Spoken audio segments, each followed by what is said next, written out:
whenever I'm asked to address a group of volunteers, I'm always very respectful of the fact that you guys give your time and your energy and your effort to promote the cause.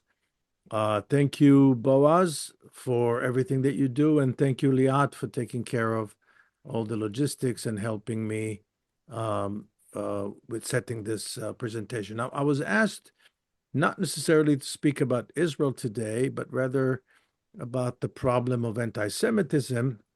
And I must say that the title of my talk is Anti-Semitism or Jew Hatred in the Age of Information Overload, which I'm going to cover the threats and the opportunities that exist. But let me just say, generally speaking, the term anti-Semitism is a problematic term. Most people don't really know what it means. It sounds too academic. It sounds too heavy. And therefore, my recommendation to you would be to simply use the term Jew hatred. Jew hatred explains very quickly what we're talking about, and why Jew hatred is a problem is much easier for us to convey. So a few things to be said about Jew hatred. The first is I'm sure I'm not telling you anything you don't know. It is the oldest form of hatred known to mankind. It's the most consistent form of conspiracy theory. Jews were hated when they were up. They were hated when they were down. They were hated when they were rich. They were hated when they were poor. They were accused of the Black Plague. They were accused of communism. Bottom line, the Jews is the only minority throughout history that consistently had been accused of trying to rule the world. That's the conspiracy. So when you look at racism against people because of their skin color or because of their sexual preferences, all forms of bigotry, no one ever accused the gays, for example, of trying to rule the world, or the blacks, or the Asians, or so on. The Jews are consistently being accused of trying to rule the world. And this has nothing to do with the objective condition of the Jewish people. Where they were stateless, now they have a state, it doesn't mean anything. Now, what we're seeing in recent years, and more forcefully after 10/7, is the rise of a new form of hatred that is coming from countries that where anti-Semitism is endemic to the culture, most notably Muslim countries. Now, this is not to say that all Muslims hate Jews, but in those societies where anti-Semitism is part, for example, of the curriculum, like the Palestinian society, like the Iranian society, then obviously you find Jew hatred. The Jew haters are now being rewarded politically, not only the people here in New York, we saw that in the most recent elections to the mayor, but also look at what is happening with Qatar and what is happening with Turkey vis-a-vis Gaza. They're being rewarded politically, geopolitically, they're being rewarded politically, locally and nationally and internationally. And so we're looking at a very, very interesting phenomenon which we did not have to deal with, not even during World War II, where anti-Semitism was endemic mostly in Europe, but it was not rewarding the Jew haters. They were ultimately defeated by the West that was determined to defeat Nazism and fascism. I do not see that kind of determination today to tackle the Jew haters. And that's a big challenge that we're going to talk about. Jews are facing an active campaign waged against them by state actors that have a lot of money, a lot of resources, and they're not shy about exploiting Western liberal pluralistic democracies where they are given the freedom of speech, and under the guise of the freedom of speech, they launch their Jew-hating campaigns. We'll talk about that as well. So what is the challenge? The challenge is that it's being mainstreamed. Jew hatred is being mainstreamed. And there is an attempt to create an artificial distinction between anti-Zionism, which is supposedly legitimate, and anti-Semitism, Jew hatred, which everybody agrees it's not legitimate. Now, why do I say that it's a false distinction? For the very simple reason, what is the definition of racism? What is the definition of bigotry? What is the definition of anti-Semitism?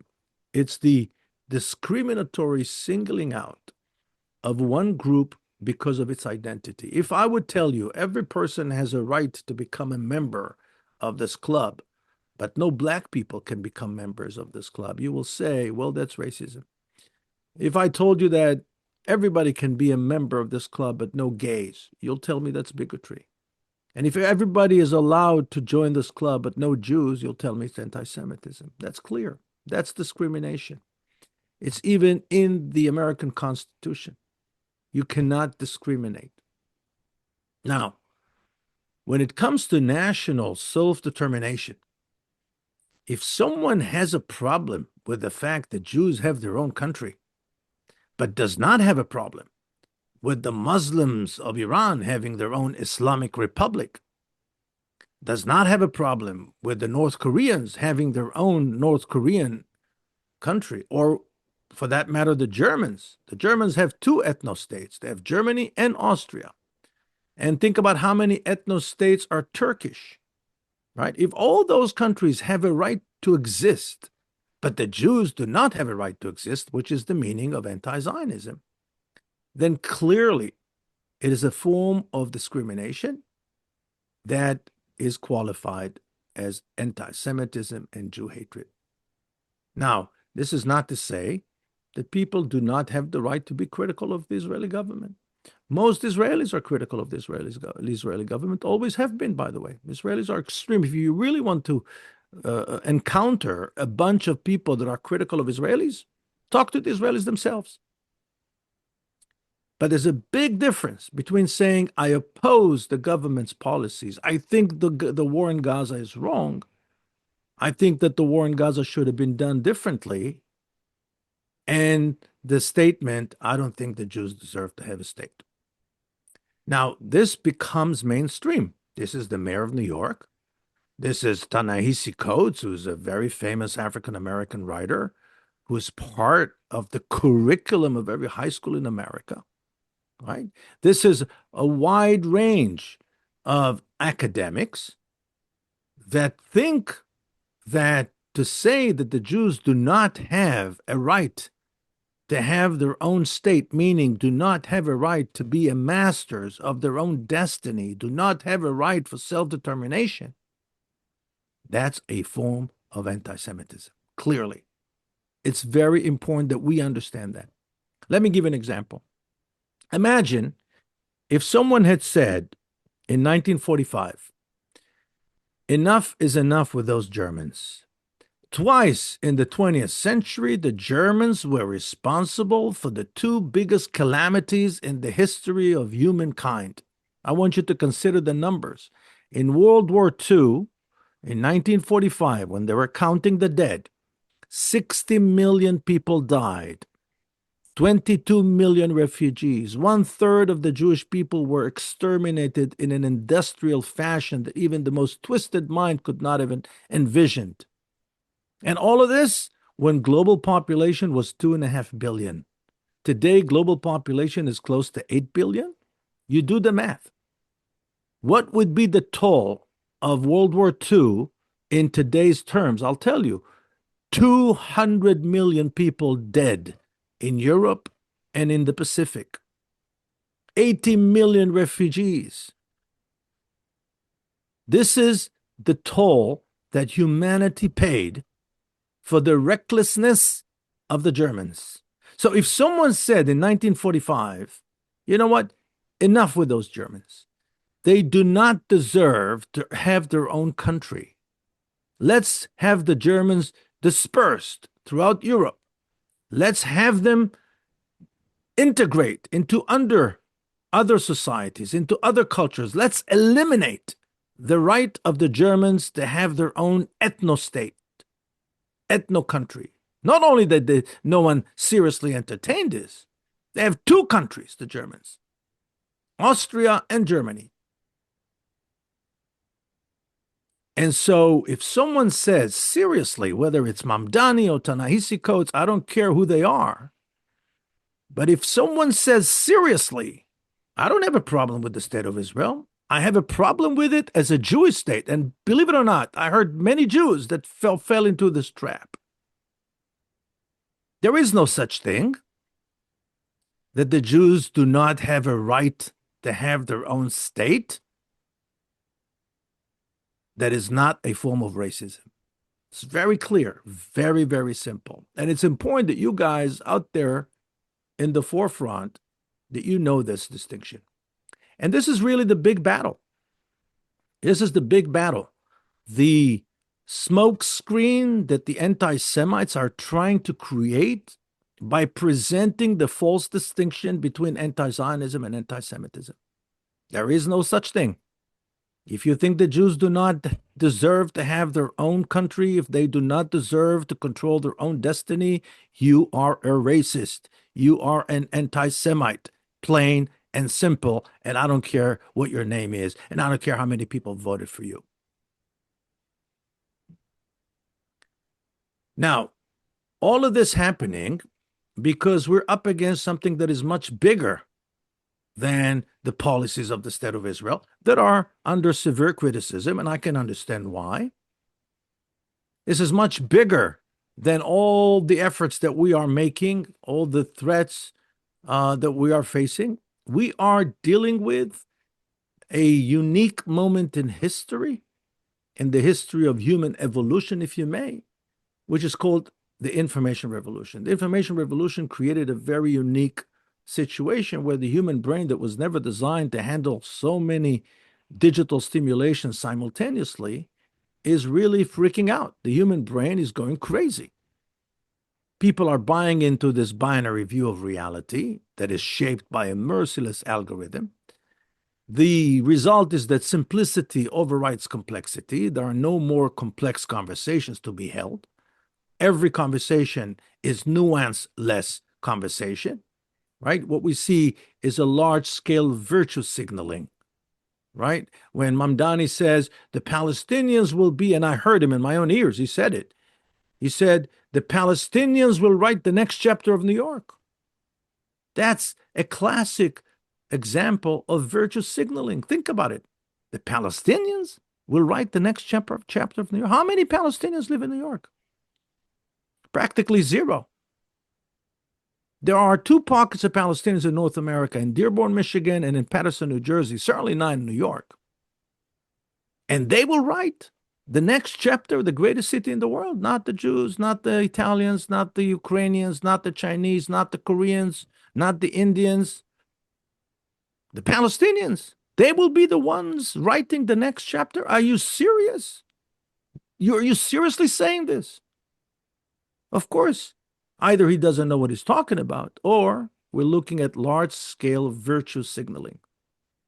We see a whole generation of people that are consuming information mindlessly, not deploying critical thinking, not deploying any form of judgment, because that's the addiction. That's the dopamine that they're getting from scrolling up and down. It's called doom scrolling. We entered the post-truth era. Facts are important, but they're only one option. The truth is only one option of many. And then, of course, as a result of this binary view of reality, you reach a point where the underdog is always right. From saying the underdog, we need to be compassionate to the underdog. We need to see the world through the eyes of the underdog, which is legitimate. It's a legitimate statement. It's in Judaism, it's in Christianity, it's even in Islam. There's an entirely different thing to say the underdog is never wrong. The underdog is never accountable. It's not just vis-a-vis the Palestinians, by the way. It happened to the Me Too movement as well. What started as a movement that said, let's be more sensitive to women, to their predicament, to their situation in society. It went all the way to say, I believe you no matter what, only because you're a woman. That's a wrong statement to make. You can't say to someone, because of your skin color, you're not accountable for your crimes that you performed. You can't say to a group of people, because you are weak, you are always right, and you are never accountable, which is basically what those people buying into the oppressed versus oppressor worldview say to the Palestinians. Well, there's news. The underdog can be wrong. The underdog can be vicious. The underdog can be violent. But that's the kind of complexity this generation that is consuming information mindlessly is unable to understand. And that's how you end up with queers for Palestine. Because think about it, it makes perfect sense. If you are queer and you think of yourself as a good person, and make no mistake, all these people demonstrating against Israel, that we call them the Jew haters, I'm sure deep inside, maybe with the exception of those who are getting paid, but deep inside of them, they think they're doing the right thing. They see themselves as good people. And they say, okay, if I'm a good person in the struggle between the oppressed and the oppressor, I cannot side with the perceived oppressor. Therefore, I must side with the oppressed. And that's how you end up with queers for Palestine. Although they know, intellectually, I'm sure they know that if they were in Gaza, living like queer people openly, they probably will not survive the next day. So facts are important, and God bless you all for doing what you're doing. But it's important that you also understand that they're insufficient. What is missing? What is missing is what we call the emotional tie. We need to practically reintroduce Israel and everything that Israel stands for to an entire new generation that lacks the ability to relate to what Israel is all about. You have to understand that countries and cities are like human beings. When I say to you Paris, what's the first thing that comes to mind? Romance. When I say Brazil, people think immediately of the carnival, right? When I say Nashville, you think of country music. When I say Memphis, you think of blues. When I say Tel Aviv, you think of nonstop, right? Tel Aviv is such an energetic place. When they say Jerusalem, you think of holiness, of sacred places, because it's a place of religiosity. And I can go on and on and on with examples. When I say Las Vegas, you think of Sin City, right? What is it that people think when the word Israel is being said to them? That, believe me, it's not romance. It's conflict. It's bloodshed. It's strife. It's danger. It's war. And that's the challenge that we are facing. How do we overcome this challenge? By restoring the emotional connection to Israel. How do you do that? By broadening the lens through which Israel is being perceived, because it's true. Israel is a place plagued with many conflicts, but conflict can never be the one and only thing that defines who we are. The Israelis are way more than their troubles. Just as if I tried to sell you this product, I would never emphasize the problems of the product. What I would do is emphasize the qualities of the product, what we call in economy its relative advantages, and how this product is relevant to your life. Same thing goes for places. In order for Israel to restore its position in the eyes of the younger generation, and make no mistake, the vast majority of them, we know that because we've seen the numbers, the vast majority of the young people in America and in Western Europe do not care about the Middle East. It's not a top priority for them. So what you're hearing is a small minority. The vast majority of people care about lifestyle, they care about wellness, they care about their health, they care about the way they live their lives, they care about all sorts of things.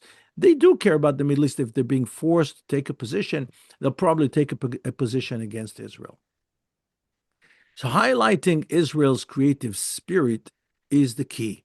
We tested what is the narrative that we can tell the world about Israel that will be both reliable and attractive at the same time, meaning not a lie, has to be authentic, credible, truth. That narrative was the narrative that talks about Israel's unique creative spirit. Why is it working? Because, first of all, creativity in general is viewed by people universally as inspirational. If you remember the success of TED Talks about 15, 20 years ago, it was because all the speakers selected for TED Talks, I'm talking about the original TED Talks before they diluted the brand, all the speakers were highly creative and they were telling us stories that were inspirational. Also, it comes from our tradition. What is the Jewish tradition? Debate. What is debate? Debate is the engine of creativity. It's the refusal to accept limitations. A country that is 70% arid land was able to solve its water problems by desalination, taking water from the ocean, pumping the water, then using it. That's creativity. A country that has to fight for its life, that is facing unprecedented series of external threats. You look at the pager attack in Lebanon, that's creativity. The deaf and blind theater group from Jaffa, Nalagat, Please Do Touch, that's creativity. How do you take 15 people that cannot hear and cannot see and you turn them into a functioning, entertaining theater troupe? That's creativity. How do you create a pill cam, a camera that surveys your digestive system? That's creativity. Mobileye is creativity. Waze is Israeli creativity. You look at the Israeli cuisine, all the restaurants, all the food that exists in Israel. That's creativity. You look at architecture in Israel. That's creativity. And these are the things that we need to highlight. Think about a first date. You go on a date, and your date says to you on the first date, listen, before we go any further, there's something you need to know about me. I have lots of problems. And I had a fight with my neighbor, and we're going to court. And you're sitting there and you say, what the hell? What's going on here? This is a first date, and my date starts the date by telling me of their problems. And then comes the punchline. The date says to you, if you'd like to have a future in this relationship, you have to show up to court with me and stand with me. That's what Israel is doing as a collective. We go to people that don't have the foundational knowledge and we demand, stand with me, especially Jews. We say, because you're Jewish, the expectation is that you will stand with Israel. Well, most people are not knowledgeable about what's happening. Most people are not attracted to conflict. Most people would like to know what's in it for me. Show me how Israel is relevant to me. In other words, what I'm proposing is to reverse the order. Instead of focusing on what I want to say, which is the epitome of Israeli hasbara, Israeli advocacy, is the knowledge of what we want to say, our messaging, our facts, our arguments. We know what we want to say. I'm proposing to reverse the order. Let's first, what is it that they care about?